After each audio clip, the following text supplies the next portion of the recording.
Hello friends, welcome back to my channel. ಎಲ್ಲರೂ ಚೆನ್ನಾಗಿದ್ದೀರಾ ಅಂತ ಅನ್ಕೋತೀನಿ. ಸೊ ಇವತ್ತಿನ ವಿಡಿಯೋ ಬಂದುಬಿಟ್ಟು ಒಂದು ಇಂಪಾರ್ಟೆಂಟ್ ಕ್ವಶನ್ಸ್ ಇದೆ. ಇದ್ರ ಬಗ್ಗೆ ನಾನು ಆಲ್ರೆಡಿ ವಿಡಿಯೋ ಕೂಡ ಮಾಡಿ ಹಾಕಿದ್ದೀನಿ, ಬಟ್ ಕೆಲವರು ನೋಡಿರಲ್ಲ. ಅಂದರೆ ಹೊಸ ಸಬ್ಸ್ಕ್ರೈಬರ್ಸ್ ಯಾರಾದರೂ ಇದ್ದರೆ ಸೊ ಅವರು ನೋಡಿರಲ್ಲ ಅಂತ ಅನ್ಕೋತೀನಿ. ಸೊ ಒಂದು 2 ಸಲ ಕ್ವಶನ್ ಮಾಡಿದ್ದಾರೆ, ಅದಕ್ಕೋಸ್ಕರ ಅದ್ರ ಬಗ್ಗೆ ಕ್ಲಾರಿಟಿ ಕೊಡೋಣ. ಹಾಗೆ ಅದ್ರ ಜೊತೆ ಇನ್ನೊಂದು ಕೂಡ ವಿಷಯ ಇದೆ. ಸೊ ಇದೇ ಒಂದು ವಿಡಿಯೋದಲ್ಲಿ, ಯಾಕಂದರೆ ಈ ಕ್ವಶನ್ಗೆ ರಿಲೇಟೆಡ್ ಆಗಿರುವಂಥ ಕ್ವಶನ್ನೇ. ಸೊ ಅದಕ್ಕೋಸ್ಕರ ಎರಡೂ ಕೂಡ ಒಂದೇ ವಿಡಿಯೋದಲ್ಲಿ ಹೇಳ್ದಾಗುತ್ತೆ ಅಂತ ಹೇಳ್ಬಿಟ್ಟು ಡಿಸೈಡ್ ಮಾಡಿಕೊಂಡು ಇವಾಗ ವಿಡಿಯೋ ಮಾಡ್ತಾ ಇದ್ದೀನಿ. ತುಂಬ ಎಲ್ಲ ಲೆಂತಿ ಏನಿಲ್ಲ, ವಿಡಿಯೋ ಶಾರ್ಟ್ ಆಗೇ ಇದೆ. ಹಾಗೆ ಇನ್ನೂ ಯಾರಾದರೂ ನನ್ನ ಚಾನಲ್ನ ಸಬ್ಸ್ಕ್ರೈಬ್ ಮಾಡ್ಕೊಂಡಿಲ್ಲ ಅಂದರೆ ದಯವಿಟ್ಟು ಸಬ್ಸ್ಕ್ರೈಬ್ ಮಾಡಿಕೊಂಡು ವೀಡಿಯೋಸ್ಗಳನ್ನ ನೋಡಿ. ಹಾಗೆ ವಿಡಿಯೋ ಇಷ್ಟ ಆದರೆ ನಿಮ್ಮ ಫ್ರೆಂಡ್ಸ್ ಮತ್ತು ಫ್ಯಾಮಿಲಿ ಕೂಡ ಶೇರ್ ಮಾಡೋದನ್ನು ಮರಿಬೇಡಿ. ಸೊ ಮಾತಾಡ್ತಾ ಇರ್ಬೇಕಾದ್ರೆ ಯಾಕೋ ಸ್ವಲ್ಪ ಒಂಥರ ಉಸಿರು ಕಟ್ದಂಗೆ ಆಗ್ತಾಯಿದೆ. I don't know why. So ಏನು ಕೇಳ್ತಾ ಇದ್ದೀರಾ ಅಂದರೆ, ಯೂರಿನ್ ಟೆಸ್ಟ್ ಮಾಡ್ಕೊಂಡಾಗ ಮನೇಲಿ ಕಿಟ್ನ ಯೂಸ್ ಮಾಡಿದ್ರೆ ನೆಗೆಟಿವ್ ಬರುತ್ತೆ. ನಾವು ಡಾಕ್ಟರ್ ಹತ್ರ ಹೋಗಿ ಚೆಕ್ ಮಾಡಿಸ್ಕೊಂಡಾಗ ಲೈಕ್ ಅದು ನೆಗೆಟಿವ್ ಬರುತ್ತಾ ಪಾಸಿಟಿವ್ ಬರುತ್ತಾ, ಹೇಗೆ ಮನೇಲಿ ನೆಗೆಟಿವ್ ಬರುತ್ತೆ ಅಂತ ಕೇಳ್ತೀರಾ. ಹಾಗೆ ಇನ್ನೊಬ್ರು ಏನು ಕೇಳಿದ್ದಾರೆ ಅಂದರೆ, ನಮಗೆ ಕಿಟ್ಟಲ್ಲಿ ಪಾಸಿಟಿವ್ ಬರುತ್ತೆ, ಏನೋ ಬ್ಲಡ್ ಟೆಸ್ಟ್ ಎಲ್ಲ ಮಾಡಿಸಿದಾಗ ನೆಗೆಟಿವ್ ಬರುತ್ತೆ, ಏನಕ್ಕೆ ಅಂತ. ಸೊ ಇದ್ರ ಬಗ್ಗೆ ಎರಡ್ರದ್ದು ನಿಮಗೆ ನಾನು ಹೇಳೋಣ ಅಂತ ಹೇಳಿ ಇವತ್ತು ವಿಡಿಯೋ ಮಾಡ್ತಾ ಇದ್ದೀನಿ.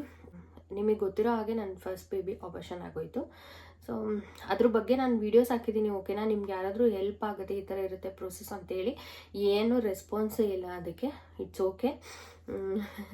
ಬಟ್ ನನ್ನ ಒಂದು ಎಕ್ಸ್ಪೀರಿಯನ್ಸ್ ಶೇರ್ ಮಾಡಿಕೊಂಡ್ರೆ ನೆಕ್ಸ್ಟ್ ಯಾರಿಗಾದ್ರೂ ಹೆಲ್ಪ್ ಆಗುತ್ತೆ ಅಂತ ಹೇಳ್ಬಿಟ್ಟು ನಾನು ಶೇರ್ ಮಾಡಿದೆ ಅಷ್ಟೇ. ಬಟ್ ಏನೂ ರೆಸ್ಪಾನ್ಸ್ ಇರಲಿಲ್ಲ. ನನಗಂತೂ ಆ ವಿಡಿಯೋ ಕೆಳಗಡೆ ವ್ಯೂಸ್ನ ನೋಡಿ ಸಿಕ್ಕಾಬಡೆ ಬೇಜಾರಾಗೋಯಿತು. ಮನೇಲಿ ನಿಮ್ದೇನಾದರೂ ಇನ್ ಕೇಸು ರೆಗ್ಯುಲರ್ ಇರಲಿ ಅಥವಾ ಇರ್ರೆಗ್ಯುಲರ್ ಇರಲಿ, ಓಕೆನಾ, ನೀವು ಮನೇಲಿ ಏನಾದರೂ ಕಿಟ್ಟಲ್ಲಿ ನೀವು ಚೆಕ್ ಮಾಡಿಕೊಂಡಾಗ ನಿಮಗೆ ನೆಗೆಟಿವ್ ಅಥವಾ ಒಂದು 35 ಡೇಸ್ಗೆ ನೆಗೆಟಿವ್ ಬಂತು ಅಂದರೆ ಇನ್ನೊಂದು ವೀಕ್ ವೆಯ್ಟ್ ಮಾಡಿ, ಓಕೆನಾ. ಒಂದು 45 ಡೇಸ್ ತನಕ ನೀವು ವೆಯ್ಟ್ ಮಾಡಿ. ಆವಾಗಲೂ ನಿಮಗೆ ನೆಗೆಟಿವ್ ಬಂತು ಅಂದರೆ ನೀವು ಒಂದ್ಸಲ ಡಾಕ್ಟರ್ನ ಕನ್ಸಲ್ಟ್ ಮಾಡಿ. ಸೊ ಇವಾಗ ನೆಗೆಟಿವ್ ಏನಕ್ಕೆ ಬರ್ತಾ ಇದೆ ಅಂದರೆ, ಸುಮಾರಷ್ಟು ರೀಸನ್ಸ್ ಇರುತ್ತೆ. ಅದರಲ್ಲಿ ನಿಮಗೆ ಯಾವುದೋ ಒಂದು ಈ ಡೆಮೋ ಪೀಸ್ ಅಂತ ಈ ಮೊಬೈಲಲ್ಲಿ ಎಲ್ಲ ಕೊಡ್ತಿರ್ತಾರೆ ನೋಡಿ. ಸೊ ಅದೇ ಥರ ನಿಮಗೆ ಡಮ್ಮಿ ಪ್ರಾಡಕ್ಟ್ ಏನಾದರೂ ಆ ಕಿಟ್ಟು ಸಿಕ್ಕಿರ್ಬೋದು. ಸೊ ಅಷ್ಟೂ ಜನಕ್ಕೆ ಸಿಗದೇ ಇರೋವಂಥ ಕಿಟ್ ನಿಮಗೆ ಸಿಕ್ಕಿರ್ಬೋದು, ನಿಮ್ಮ ಬ್ಯಾಡ್ ಲಕ್ ಆಗಿರತ್ತೆ, ಆಯಿತಾ. ಸೊ ಇದೊಂದು ಮ್ಯಾಟರ್ ಆಗುತ್ತೆ. ಕಿಟ್ಟು ಕೂಡ ಕೆಲವೊಂದು ಸಲ 100% ವರ್ಕ್ ಮಾಡುತ್ತೆ ಅಂತ ಏನಿಲ್ಲ. ಸೊ ಅದು ಕೂಡ ಒಂದೊಂದ್ಸಲ ಕೈ ಕೊಡ್ಬೋದು. ಹಾಗಾಗಿ ನೀವು ಕಿಟ್ನೇ ನಂಬ್ಕೊಂಡು ಮನೇಲಿ ಇರಬೇಡಿ. ಒಂದು 45 ಡೇಸ್ ತನಕ ವೆಯ್ಟ್ ಮಾಡಿ, ಏನೂ ಆಗಲ್ಲ ಅಲ್ಲಿ ತನಕ. ಸೊ ವೆಯ್ಟ್ ಮಾಡಿ. ಅದಾದಮೇಲೆ ನಿಮಗೆ ನೆಗೆಟಿವ್ ಬರ್ತಾ ಇದ್ದರೆ ಒಂದ್ಸಲ ಹೋಗಿ ನೀವು ಡಾಕ್ಟರ್ನ ಕನ್ಸಲ್ಟ್ ಮಾಡಿ. ಮನೇಲಂತೂ ಇರೋದಕ್ಕೆ ಹೋಗಬೇಡಿ.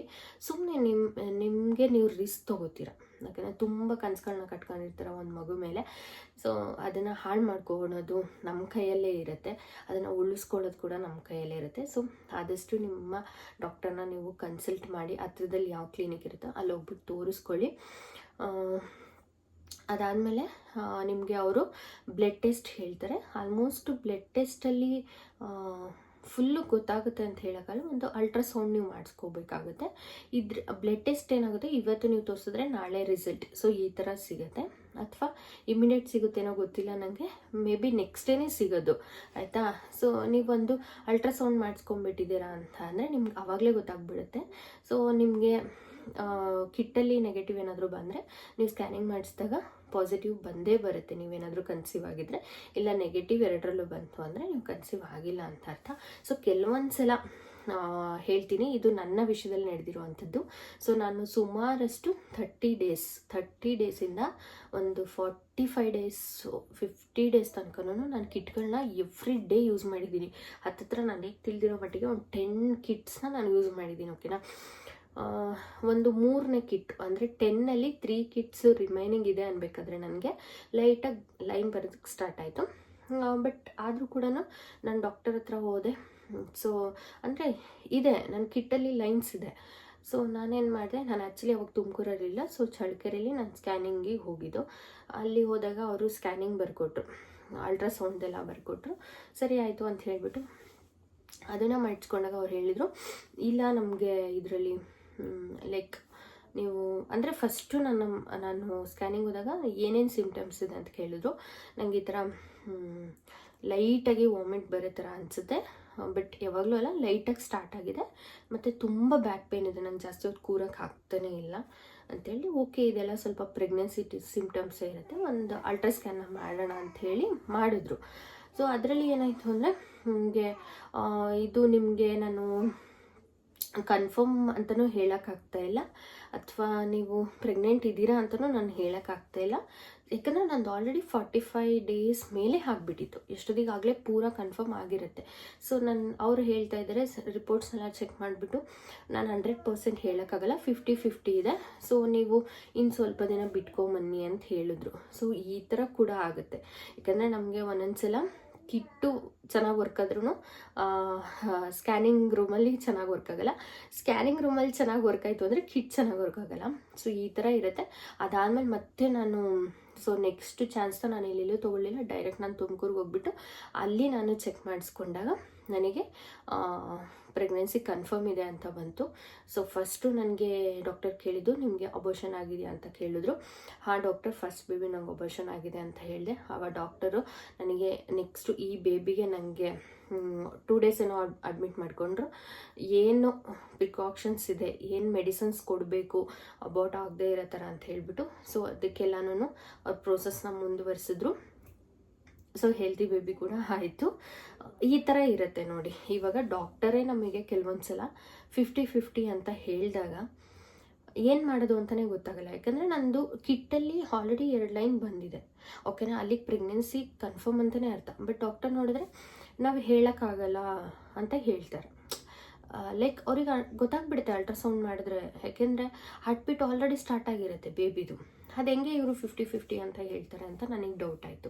ಸೊ ಈ ಥರ ಎಲ್ಲ ಇದ್ದಾಗ ನೀವು ಇನ್ನೊಂದು ಚಾನ್ಸ್ನ ತೊಗೋಬೇಕಾಗುತ್ತೆ.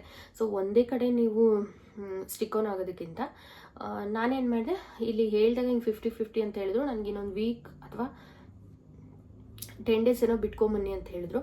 ಓಕೆ, ಮತ್ತೆ ಈ ಚಾನ್ಸ್ ಎಲ್ಲ ತೊಗೊಳೋದು ಬೇಡ, ನನಗೆ ಆಲ್ರೆಡಿ ಪೇಯ್ನ್ ಸ್ಟಾರ್ಟ್ ಆಗ್ತಿದೆ, ಬ್ಯಾಕ್ ಪೇಯ್ನ್ ಆಗ್ತಿದೆ, ವಾಮಿಟ್ ಬಂದಂಗೆ ಆಗ್ತಿದೆ, ನನಗೆ ಇರ್ರೆಗ್ಯುಲರ್ ಪೀರಿಯಡ್ ಬೇರೆ ನಂದು. ಸೊ ಎಲ್ಲಿ ನನಗೆ ಮಿಸ್ಕ್ಯಾರೇಜ್ ಆಗಿಬಿಡುತ್ತೆ, ಕನ್ಫರ್ಮ್ ಇದೆ ಅಂತ ನನಗೆ ಗೊತ್ತಾಗ್ತಿದೆ ನನ್ನ ಬಾಡಿ ಕಂಡೀಷನ್ನು. ಸೊ ಇವರೇನಾದರೂ 10 ಡೇಸ್ ಅಂತ ಹೇಳ್ತಾರೆ, ಅಷ್ಟು ನನಗೆ ಏನಾದರೂ ಅಬೋಷನ್ ಆಗಿಬಿಟ್ರೆ ಸೊ ಬೇಡ ಅಂತ ಹೇಳಿಬಿಟ್ಟು ನೆಕ್ಸ್ಟ್ ಡೇನೇ ಬೆಳಗಿನ 6 ಗಂಟೆಗೆ ಎದ್ಬಿಟ್ಟು ಡೈರೆಕ್ಟ್ ತುಮಕೂರು ಕಡೆ ಹೊಟ್ವಿ. ಸೊ ಅಲ್ಲಿ ಹೋಗಿ 11-12 ಓ ಕ್ಲಾಕಿಗೆ ಸ್ಕ್ಯಾನಿಂಗ್ ಮಾಡಿಸಿದಾಗ ಅವ್ರು 100% ಹೇಳಿದ್ರು ನೀವು ಪ್ರೆಗ್ನೆಂಟ್ ಇದ್ದೀರಾ ಅಂತ. ಸೊ ಯಾಕೆ ಹಿಂಗೆ ಮಾಡ್ತಾರೆ ಡಾಕ್ಟರ್ಸ್ ಕೆಲವರು ಅಲ್ವಾ ನೀವು? ಸೊ ಅದಕ್ಕೆ ಒಬ್ಬರನ್ನೇ ನಂಬ್ಕೋಬೇಡಿ, ಇನ್ನೊಂದು ಹತ್ರ ನೀವು ನಿಮ್ಮ ಇನ್ನೊಂದು ನೆಕ್ಸ್ಟ್ ಒಪಿನಿಯನ್ನ ಕೂಡ ತೊಗೊಳ್ಳಿ. ಕೆಲವರು ಒಂದೇ ಕಡೆ ಸ್ಟಿಕ್ ಆನ್ ಆಗಿರ್ತಾರೆ, ಹೇಳೋಕ್ಕಾಗಲ್ಲ. ಇವಾಗ ಅವ್ರದ್ದು ಮಿಸ್ಟೇಕ್ ಅಂತ ಹೇಳೋಕ್ಕಾಗಲ್ಲ, ನಮ್ಮ ಬ್ಯಾಡ್ ಲಕ್ ಇರ್ಬೋದೇನೋ, ಏನು ಮಾಡೋಕ್ಕಾಗಲ್ಲ, ಒಬ್ರನ್ನ ನಾವು ಬ್ಲೇಮ್ ಮಾಡೋದು ತಪ್ಪು. ಬಟ್ ನನಗೆ ನೀವು ಯೋಚನೆ ಮಾಡಿ, ಇವತ್ತು ನನಗೆ ಅಂದರೆ ಲೈಕ್ ಕನ್ಫರ್ಮ್ ಇಲ್ಲ 50-50 ಅಂದರು, ನೆಕ್ಸ್ಟ್ ಡೇ ನಾನು ರೆಗ್ಯುಲರ್ ಹಾಸ್ಪಿಟಲಿಗೆ ಹೋದಾಗ 100% ಕನ್ಫರ್ಮ್ ಇದ್ದೀರಾ ಪ್ರೆಗ್ನೆಂಟ್ ಅಂತ ಹೇಳ್ತಾರೆ. ಹೇಗೆ ಪಾಸಿಬಲ್ ಇದು? ಸೊ ಅದಕ್ಕೋಸ್ಕರ ನೆಕ್ಸ್ಟ್ ಸೆಕೆಂಡ್ ಒಪಿನಿಯನ್ನ ಎಲ್ಲರೂ ತೊಗೊಳ್ಳೋದು ಒಳ್ಳೆಯದು. ಈ ಥರ ಆದವರು, ಓಕೆನಾ, ನನಗೆ ಈ ಥರ ಆಗಿದ್ದಕ್ಕೆ ನಾನು ಸೆಕೆಂಡ್ ಒಪಿನಿಯನ್ನ ತೊಗೊಂಡಿದ್ದು. ಸೊ ನನ್ನ ಪ್ರೆಗ್ನೆನ್ಸಿದು ಆಲ್ಮೋಸ್ಟ್ ನಾನು ಶೇರ್ ಮಾಡಿದ್ದೀನಿ. ಇನ್ನೂ ಏನಾದರೂ ನಿಮಗೆ ಡೌಟ್ಸ್ ಇದ್ದರೆ ಸೊ ನೀವು ನನ್ನ ಕಾಮೆಂಟ್ಸ್ ಮಾಡ್ಬೋದು ಅಥವಾ ಇನ್ಸ್ಟಲ್ಲಿ ಮೆಸೇಜ್ ಕೂಡ ಮಾಡ್ಬೋದು, ನಾನು ನಿಮಗೆ ರಿಪ್ಲೈ ಮಾಡ್ತೀನಿ ಆ್ಯಂಡ್ ವಿಡಿಯೋ ಕೂಡ ಮಾಡಿ ಹಾಕ್ತೀನಿ. ಸೊ ಈ ಥರ ಯಾರಿಗಾದರೂ ಡೌಟ್ಸ್ ಇದ್ದರೆ ಈ ಥರ ಮಾಡಿ, ನೀವು ಕಿಟ್ಟಲ್ಲಿ ಏನಾದರೂ ನೆಗೆಟಿವ್ ಅಂದರೆ ಒಂದು ಅಲ್ಟ್ರಾಸೌಂಡ್ ಮಾಡಿಸಿ, ಸ್ಕ್ಯಾನಿಂಗ್ ಏನಾದರೂ ಈ ಥರ ನೆಗೆಟಿವ್ ಬರ್ತಾ ಇದೆ ಅಂದರೆ ನೀವು ಇನ್ನೊಂದು ಒಪಿನಿಯನ್ನ ತೊಗೊಳ್ಳೋದು ತುಂಬ ಒಳ್ಳೆಯದು. ಇವತ್ತಿನ ವಿಡಿಯೋ ನಿಮ್ಮೆಲ್ರಿಗೂ ಹೆಲ್ಪ್ ಆಗಿರುತ್ತೆ ಅಂತ ಭಾವಿಸ್ತೀನಿ. Thank you for watching. Bye, take care.